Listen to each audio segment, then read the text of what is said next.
Hai adik-adik, bagaimana kabar kalian hari ini? Semoga dalam keadaan baik-baik saja.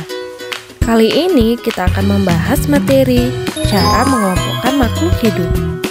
Pasti kalian udah gak sabar lagi kan? Kita bahas yuk! Sebelum kita membahas materi ini, jangan lupa tekan tombol like, subscribe, dan share ya! Mengapa makhluk hidup dikelompokkan? Pernahkah kalian mengunjungi perpustakaan? Coba kita ingat-ingat kembali, ketika kita berada di perpustakaan, maka kita akan melihat buku-buku yang telah disusun dengan rapi sesuai dengan topik buku. Biasanya akan diberikan petunjuk pada rak-rak buku tersebut, misalnya buku IPA disusun satu tempat, matematika satu tempat, dan seterusnya. Nah, kalau kita misalnya mau mencari buku IPA, maka kita akan melihat petunjuk di rak buku yang menandakan keberadaan buku tersebut. Coba kita bayangkan, bagaimana jika buku tersebut tidak disusun rapi dan dicampur-campur dengan buku lain. Dan kita harus mencari buku tersebut di tempat seluas ini. Lalu, bagaimanakah cara kita mencari buku tersebut? Tentu saja kita akan mencari di semua rak satu persatu, sehingga akan membutuhkan waktu lama dan sangat sulit untuk menemukan buku tersebut. Hal inilah yang menunjukkan pentingnya pengelompokan, yaitu untuk membantu mempermudah kita dalam mengenal atau mencari sesuatu. Lalu, untuk apakah makhluk hidup dikelompokkan? Tentu saja untuk membantu kita mempermudah mempelajari tentang makhluk hidup. Lalu, bagaimanakah cara kita mengelompokkan makhluk hidup? Untuk dapat mengelompokkan makhluk hidup, maka kita memerlukan kunci determinasi.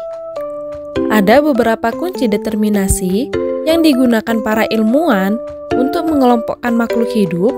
Di antaranya ada kunci dikotomi dan kunci format tabel. Nah, pertama kita akan membahas kunci dikotomi. Kunci dikotomi adalah kunci determinasi yang terdiri atas dua keterangan yang berlawanan dari ciri-ciri yang dimiliki oleh suatu jenis atau kelompok makhluk hidup. Kunci dikotomi memiliki dua pilihan di setiap cabang, contohnya memiliki atau tidak memiliki. Kunci ini dimulai dari atas dengan kelompok yang lebih besar dan perlahan-lahan dibagi menjadi kelompok lebih kecil dan lebih kecil lagi sampai tidak ada lagi pilihan yang memungkinkan. Nah, mari kita membuat kunci dikotomi. Pada kingdom Animalia yang terdiri atas pengelompokan hewan, terdapat suatu ciri yaitu bertulang belakang yang dikelompokkan menjadi vertebrata. Nah, kita akan membuat sebuah kunci dikotomi dengan mengelompokkan beberapa hewan vertebrata berikut. Di sini ada 5 hewan vertebrata yang akan kita kelompokkan. Ada kucing, burung, buaya, ikan, dan kodok.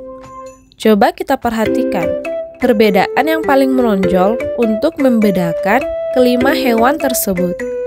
Pertama, kita perhatikan kucing.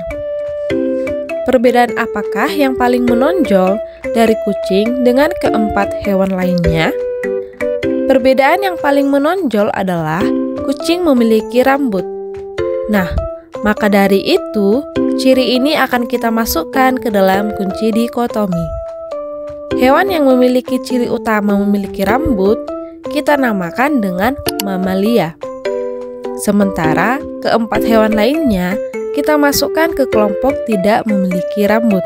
Selanjutnya, kita perhatikan perbedaan yang paling menonjol pada burung, yaitu burung memiliki bulu, sedangkan ketiga hewan lainnya tidak. Maka, kita masukkan ke dalam kunci dikotomi. Hewan yang memiliki bulu kita namakan aves. Perhatikan lagi perbedaan yang paling menonjol pada buaya, yaitu memiliki kulit kering, sedangkan dua hewan lainnya memiliki kulit yang basah. Hewan yang memiliki kulit kering ini kita namakan dengan reptil. Perhatikan lagi yang membedakan ikan dan katak.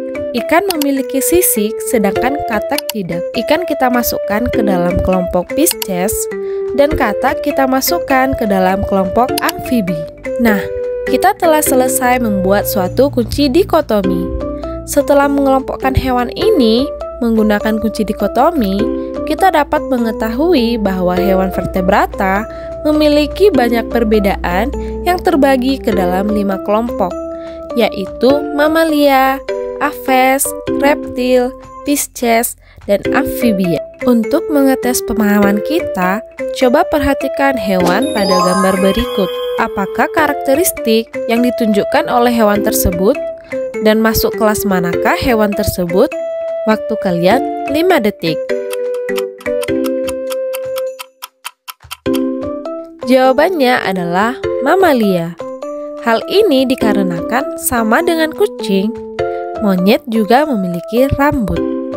Selanjutnya kita akan membahas kunci determinasi format tabel. Kunci determinasi format tabel merupakan kunci klasifikasi makhluk hidup yang dibuat berdasarkan deskripsi dalam bentuk tabel.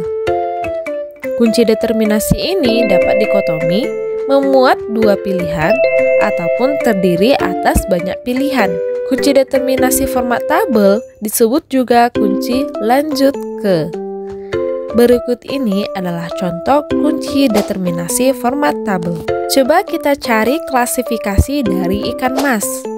Pada ciri pertama, ada ciri tidak memiliki tulang belakang dan memiliki tulang belakang. Nah, manakah di sini ciri yang dimiliki oleh ikan mas? Tentu saja ikan mas memiliki tulang belakang. Nah, perhatikan keterangan pada kolom sebelahnya. Jika ikan mas memiliki tulang belakang, maka ikan mas termasuk hewan vertebrata. Jadi di sini dapat kita tulis 1B. Kemudian kita lanjut ke ciri yang kedua. Ikan mas memiliki rambut atau tidak? Tentu saja tidak. Maka kita tulis 2B. Nah, di kolom selanjutnya ada keterangan kalau tidak memiliki rambut, maka lanjut ke nomor 3. Nah, di sini menandakan bahwa jika makhluk hidup tersebut memiliki rambut, maka akan masuk ke kelas mamalia. Nah, kita lanjut ke nomor 3. Apakah ikan mas memiliki bulu atau tidak? Tentu saja tidak. Maka kita tulis 3B. Kita lihat keterangannya, lanjut ke nomor 4. Apakah ikan mas memiliki kulit kering atau kulit basah? Tentu saja basah ya, karena kan ikan mas hidup di air. Nah, kemudian kita tulis 4B. Kita lihat keterangannya, lanjut ke nomor 5. Apakah ikan mas memiliki sisik atau tidak? Jawabannya, punya. Oleh karena itu, ikan mas masuk ke dalam kelas Pisces. Maka, klasifikasi ikan mas dari kunci determinasi format tabel tersebut adalah 1B, 2B, 3B, 4B, dan 5A, yaitu kelas Pisces. Cukup mudah bukan?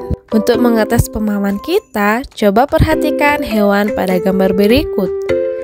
Ayo kita cari klasifikasi dari burung elang. Nah, kalian bisa jawab di kolom komentar.